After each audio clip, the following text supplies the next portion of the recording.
A paz de Cristo, meus irmãos, sejam muito bem-vindos à lição 2 da classe de jovens Oséias, o casamento como um reflexo da comunhão com Deus. Esse é o título desta lição. Eu sou o Diácono Denis Pereira, professor da EBD, e todas as semanas, você já sabe, temos o nosso encontro marcado aqui para as classes de adolescentes, juvenis, jovens e adultos.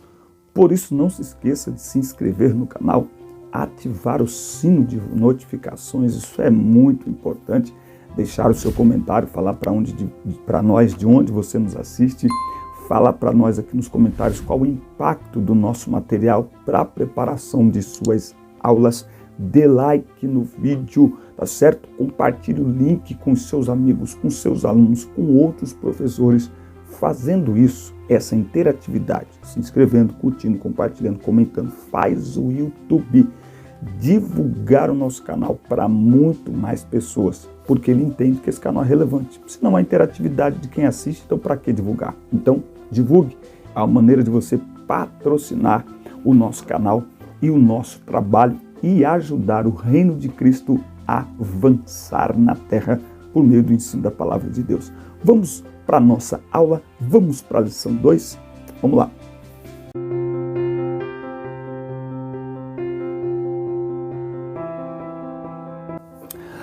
Oséias, o casamento como um reflexo da comunhão com Deus. O texto do dia está em Oséias 2:2.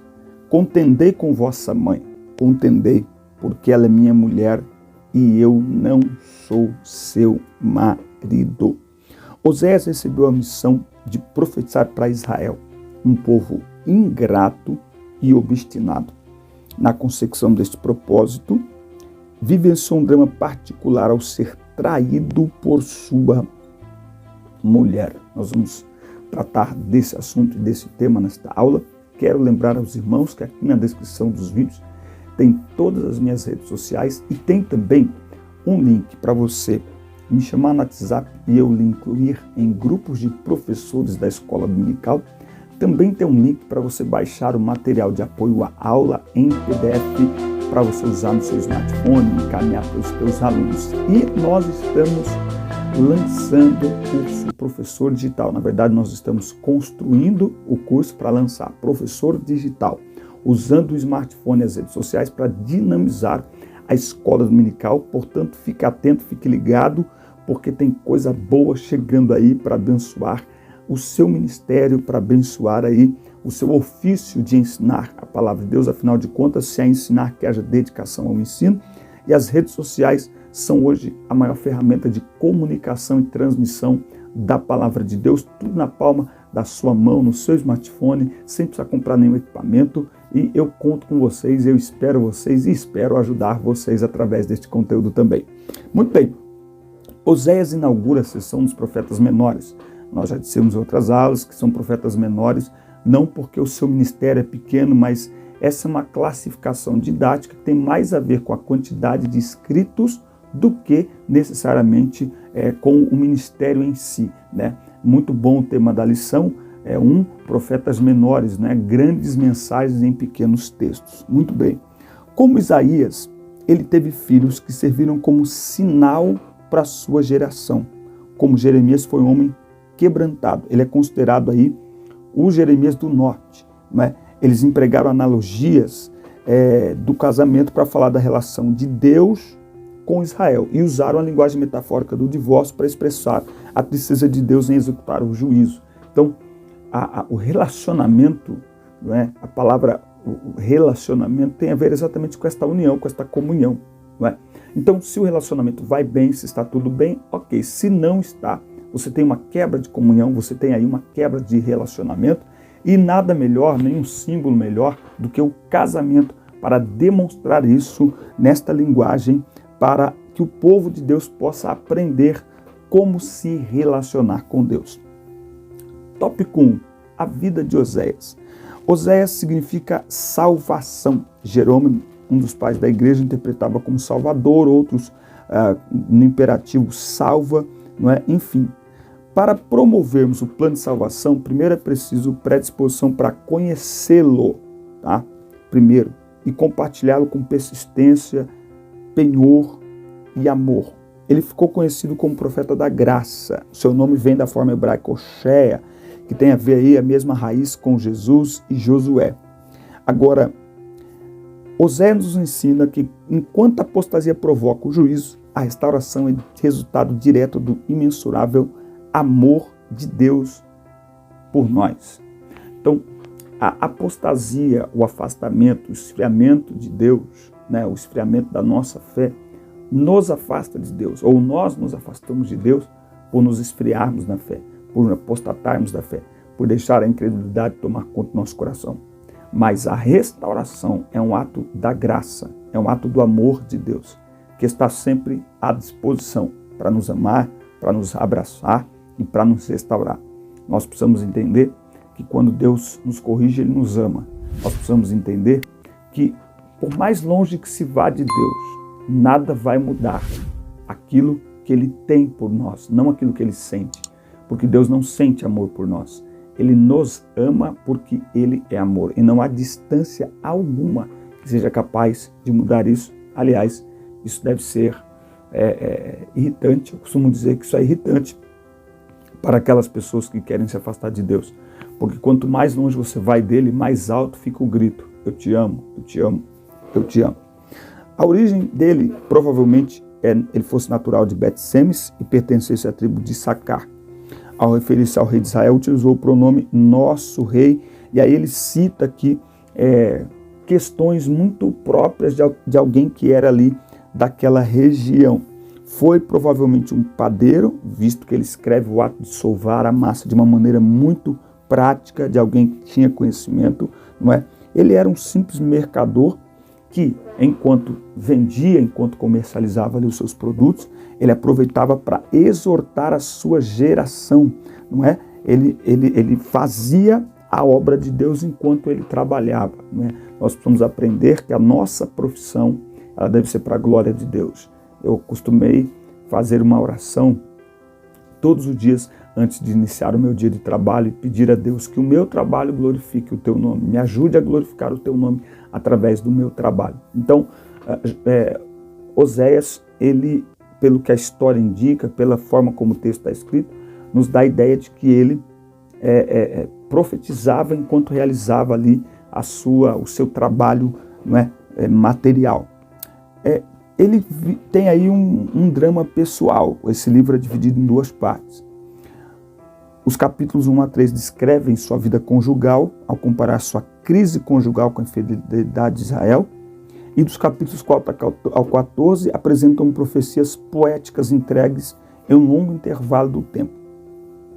Oséias foi chamado não apenas para falar, mas para interpretar o amor de Deus. Um professor perguntou na aula passada se havia profetas, hoje há profetas como no tempo de Oséias, ou como no tempo de Jeremias, enfim, como no Antigo Testamento.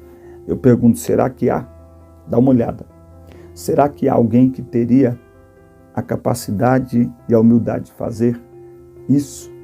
Então, os profetas do Antigo Testamento, eles profetizavam com a vida, não é? Então, Oséias, ele vai interpretar com a própria vida aquilo que Israel está vivendo e aquilo que Deus deseja do seu povo. Ele vai mostrar o amor de Deus na prática, com a sua própria vida. O casamento dele com Gomer foi uma ordem divina. Ao perceber isso, ele se separa dela, não é? Porém ele a amava. E aí, mediante uma ordem divina de novo, ele a resgata, ele compra ela novamente, dando a ela uma nova chance, né? Que coisa extraordinária. Deus manda ele se casar com Gomer, eles se casam, ela o trai, não é? Ele se separa dela, ela se torna uma escrava da prostituição, ou seja, uma prostituta, e ele, como a ama muito, ele vai e a compra novamente. Ele a restaura, não é? É a remissão, né? É comprar de volta. Ele a resgata por um preço. Isso tem uma analogia com toda a nossa história, a nossa vida com Deus, não é? Duas lições dá para extrair aqui dessa experiência. Às vezes o sofrimento torna-se o caminho para o crescimento. Então, o sofrimento não é à toa, o sofrimento não é ao léu, não. Muitas vezes o sofrimento torna-se caminho para o crescimento, principalmente quando nós nos rendemos a Deus, quando nós nos submetemos à vontade de Deus. E segundo, os servos do Senhor podem enfrentar tragédias pessoais, porém jamais abandonar a fé em Deus. No momento dos nossos maiores dilemas pessoais, espirituais, emocionais, é nesse momento que nós precisamos nos aproximar ainda mais de Deus. Romanos 8:35. Quem nos separará do amor de Cristo? Será a tribulação, ou a angústia, ou a perseguição, ou a fome, ou a nudez, ou o perigo, ou a espada, como está escrito, por causa de ti somos mortos todo dia, somos considerados como ovelhas para o matadouro, mas em todas estas coisas, que coisas? Nestas coisas, tribulação, angústia, perseguição, fome, nudez, em todas estas coisas, somos mais do que vitoriosos através daquele que nos amou.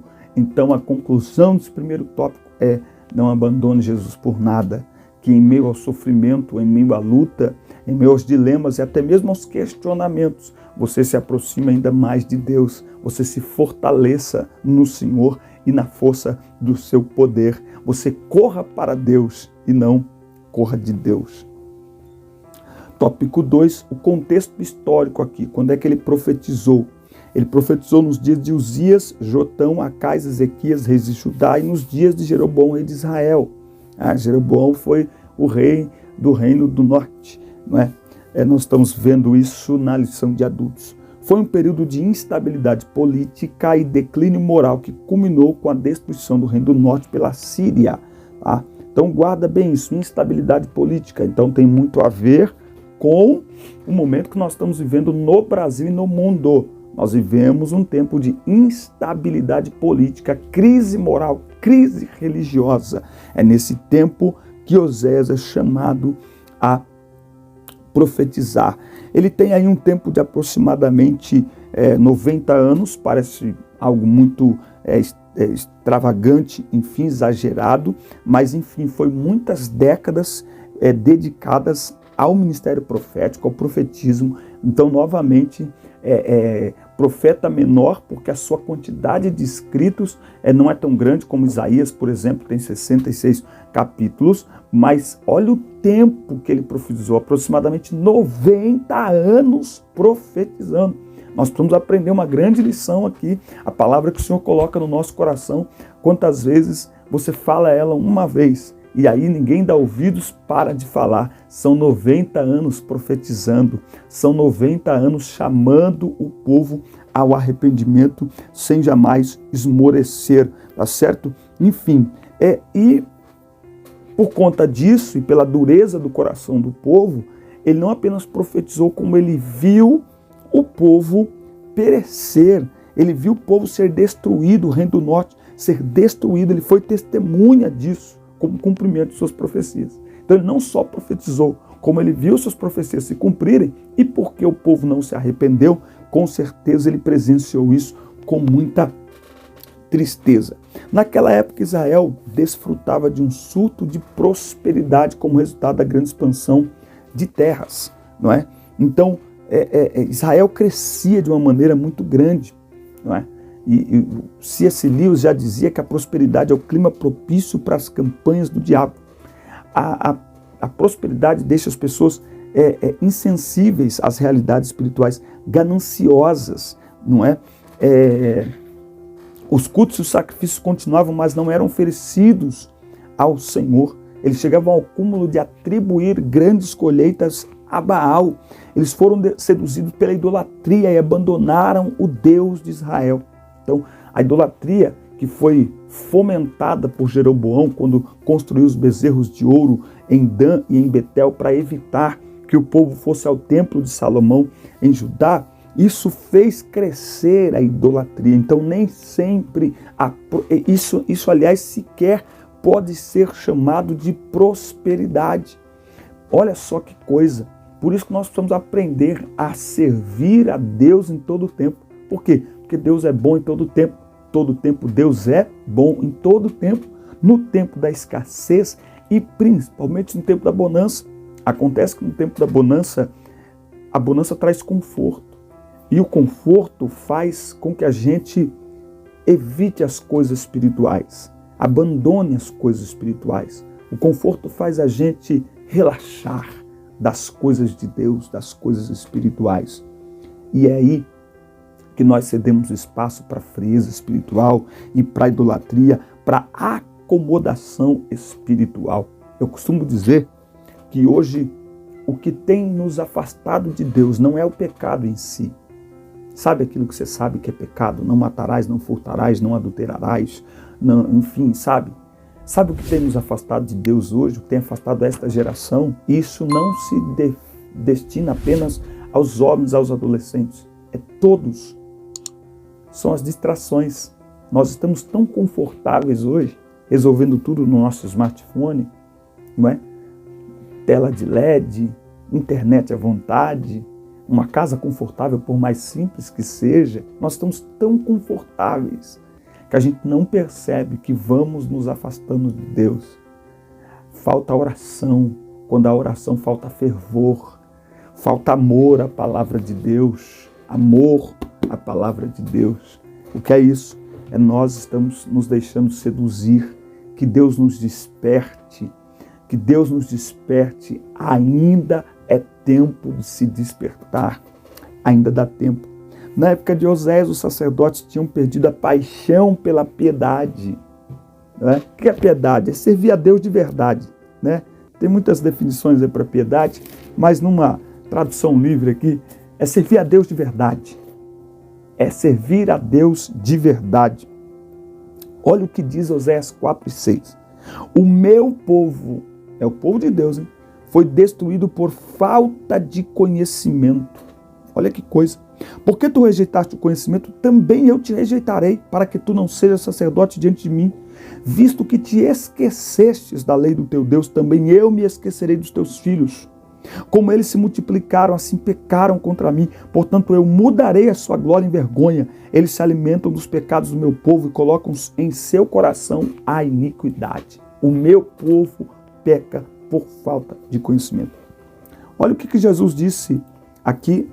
Eu vou achar onde está o texto. Jesus diz assim: errais por não conhecer as Escrituras e nem o poder de Deus, porque são elas que de mim testificam. Mateus 22 e 29. Nós lemos João 8,32 e achamos que João 8,32 é para o ímpio. Não, é para a igreja. E conhecereis a verdade vos libertará. Esse texto é para a igreja, para ímpios e para crentes. Mas eu diria que é principalmente para os crentes de hoje em dia. Nós precisamos conhecer a verdade, conhecer a palavra de Deus. O meu povo perece, o meu povo é destruído, porque o meu povo peca. Por quê? Por falta de conhecimento. Os homens que deveriam ser exemplos espirituais tornaram-se decadentes e corruptos. E aí, enquanto eles prevaricavam, os sacerdotes, a alta classe espiritual, Deus levanta um simples boiadeiro, um simples padeiro, melhor dizendo, para ser profeta. Boiadeiro é Obadias. A destruição chegou a uma forma assustadora, decaiu. O pior é que eles não percebiam, como alguém não percebe que os cabelos estão ficando brancos. Eles não percebiam. E aí que há esta analogia, não é? Quando o povo de Deus abandona o culto a Deus, abandona Deus e começa a adorar ídolos, começa a praticar a idolatria, isso é considerado adultério espiritual. Nós vamos entender isso. Quando o povo de Deus se alia, faz aliança com o mundo, isso é considerado adultério espiritual. Olha o que diz Tiago, capítulo 4, Tiago, capítulo 4 e versículo 4. É isso? Tiago 4 e 4. É isso? adúlteros e adúlteras. Não sabeis vós que a amizade do mundo é inimizade contra Deus? Qualquer que quiser ser amigo do mundo, torna-se inimigo de Deus.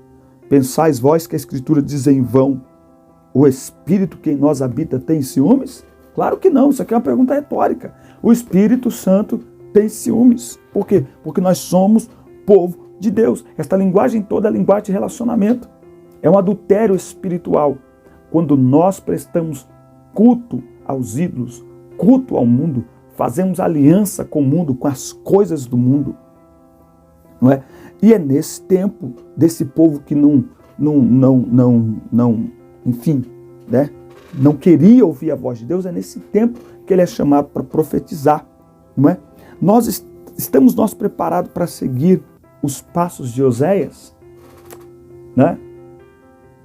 Porque esse tempo aqui é muito parecido com o que nós estamos vivendo. Mas, quando as nossas referências já não são mais referências, é Deus nos chamando para que nós nos tornemos referências. Então não basta dizer que está faltando referência para essa geração. Levante-se você como referência para esta geração. Nós estamos vivendo um tempo muito delicado, muito complicado. Escândalos estão explodindo no Brasil inteiro. Pessoas com muita expressão na mídia, no meio cristão, mas a rede social ela propaga para todo mundo. E, enfim, situações vexatórias para a igreja, vergonhosas para a igreja. Deus está nos chamando para ser referência nesta geração. Não importa o grau intelectual que se tenha, não importa o título ministerial que se tenha, Deus está procurando pessoas como Oséias, que queiram se levantar no meio de uma geração corrompida, incrédula, para de fato fazer a diferença. E olha, eu vou te falar uma coisa, esta é a geração em que nós precisamos ainda mais fazer a diferença, mais do que em qualquer outra geração, porque os valores estão todos relativizados.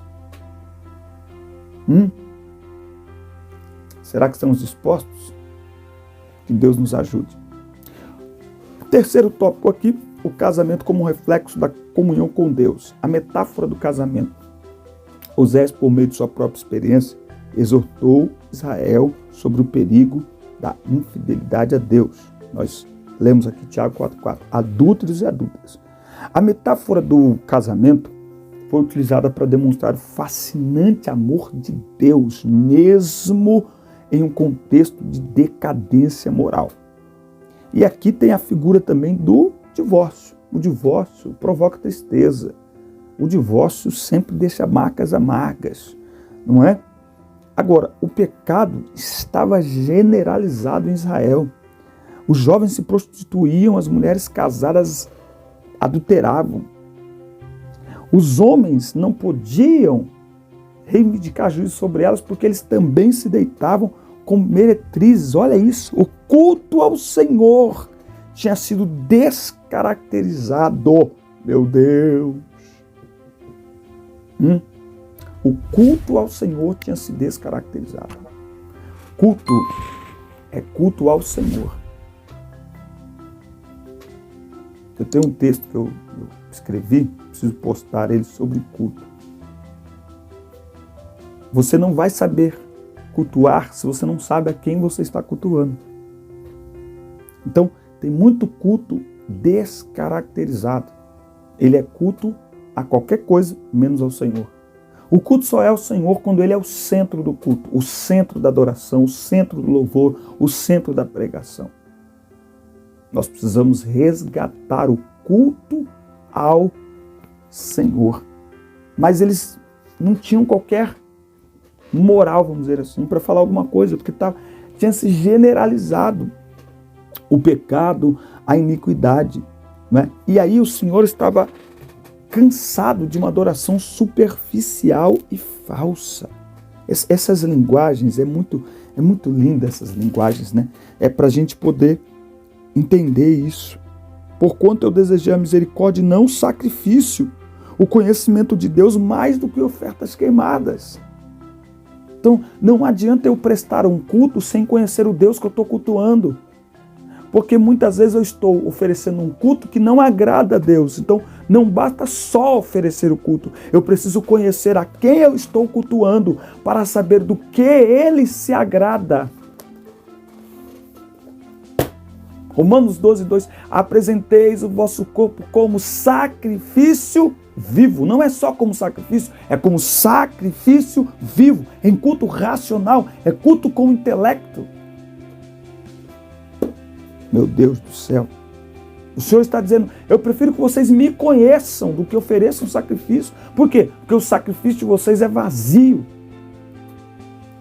Isaías 29:13, esse povo me honra com os lábios, mas o coração está longe de mim. Eles trazem ofertas, eles trazem bezerro, eles trazem ovelhas, eles fazem sacrifícios, mas o coração está distante de mim. Ou seja, o nosso verdadeiro culto a Deus, ele não é feito no templo. O templo deve ser um reflexo do culto que prestamos a Deus fora do templo. Então, se nós vamos à igreja uma vez por semana, 2 vezes por semana, não importa. O culto no templo deve ser reflexo do culto fora dele, e não o contrário. Eu vou ao templo para manifestar o culto coletivo que eu vivo no individual, que eu vivo no secreto, que eu vivo no dia a dia, que eu vivo fora da igreja. Do contrário, o meu culto no templo é mentiroso. Do contrário, o meu culto no templo não agrada a Deus. Pode agradar os homens, pode ser legal para foto, pode ser legal para os vídeos, mas não agrada a Deus, porque eu estou mentindo. É por isso que nós precisamos entrar no culto de cabeça baixa, dobrar o joelho e pedir perdão a Deus, porque muitas vezes ficamos distantes dele a semana toda e no domingo nós queremos prestar um culto a ele sem o mínimo de humildade, de humilhação, para dizer, Senhor, me perdoe. Essa semana eu fiquei distante do Senhor. Essa semana eu não te cultuei. Meu Deus do céu. Da relação de Osés com Gomer nascem 3 filhos. 2 meninos e uma menina. Não foi somente o matrimônio de Osés que ilustrou sua mensagem, mas também seus filhos. Todos receberam nomes proféticos. O primeiro se chamou Jezreel, que significa Deus semeia ou espalha. Isso aqui era uma notícia, uma mensagem profética de que o povo seria disperso, Israel seria disperso. A segunda menina, chamou Lo-ruama, desfavorecida. Deus não teria mais compaixão do seu povo. Deus não tolera para sempre um povo que odeia ser corrigido. E o terceiro filho, Lo-ami, que significa não meu povo. Isso fazia referência ao afastamento temporário de Deus sobre Israel. Que coisa! Deus, numa atitude de amor, Ele vai permitir a destruição, a invasão dos inimigos, para Israel sentir como é viver longe de Deus. E olha que situação de Osés, ele tem que profetizar, olha, vocês vão para o cativeiro, vocês serão destruídos, não é? Vocês serão espalhados, povo desfavorecido, Deus não vai ter mais compaixão. Olha o contraste. Isaías, Salmo 51, a um coração contrito e quebrantado, tu não desprezarás. Mas um coração endurecido, incrédulo, iníquo, está abandonando a graça de Deus propositalmente. Não é? Não é ocasionalmente, é propositalmente, intencionalmente. Então tá bom, você não me quer? Tenta viver sozinho aí. Você vai ver o que é bom para tosse, como dizia os meus pais. Agora, esse Deus que faz tudo isso, ele também vai usar aqui a figura do resgate de Oséias, que resgata Gomer da escravidão, da prostituição, para resgatar o seu povo. Então, o amor é a tese central do livro de Oséias. Deus vai restaurar Israel. Ele vai permitir a destruição, ele vai permitir a dispersão, ele vai permitir a opressão, mas ele vai resgatar libertar Israel.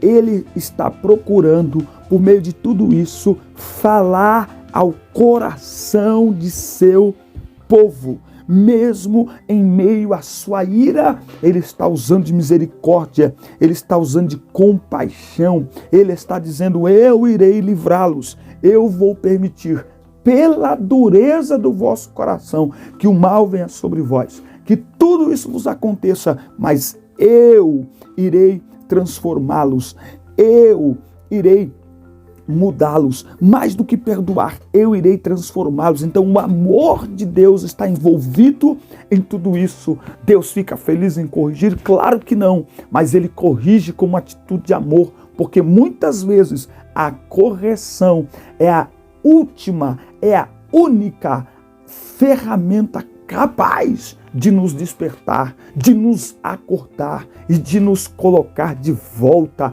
na rota, de nos colocar de volta no caminho, de nos colocar de volta na presença de Deus. Então, eu aprendi isso há muito tempo.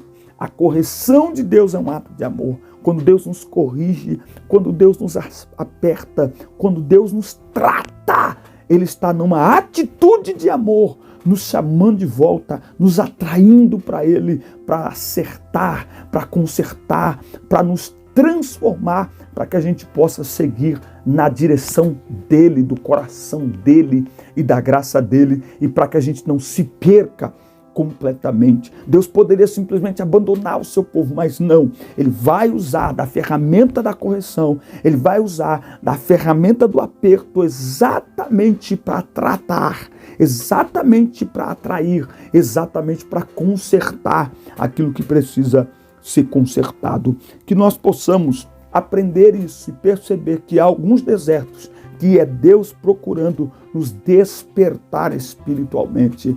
No meio do deserto é o lugar de nos aproximarmos de Deus. Deus está nos despertando. Desperta por meio deste deserto, por meio deste aperto. Volte-se para Deus enquanto é tempo, porque Ele está cheio de amor para a tua vida. Muitas vezes a pessoa está passando pelo que está passando simplesmente como um ato de Deus, de misericórdia, de graça, de compaixão, para trazê-la de volta. E tem gente que não entende isso. Quanto mais rápido você entender, mais rápido você vai viver a maior expressão do amor de Deus, que é o abraço, que é a graça, que é a restauração e transformação completa de suas vidas. Amém? Forte abraço, fiquem com Deus, fiquem na paz. Deus os abençoe, boa aula para vocês, bom domingo e a gente se vê na lição 3 na próxima semana. Que Deus abençoe.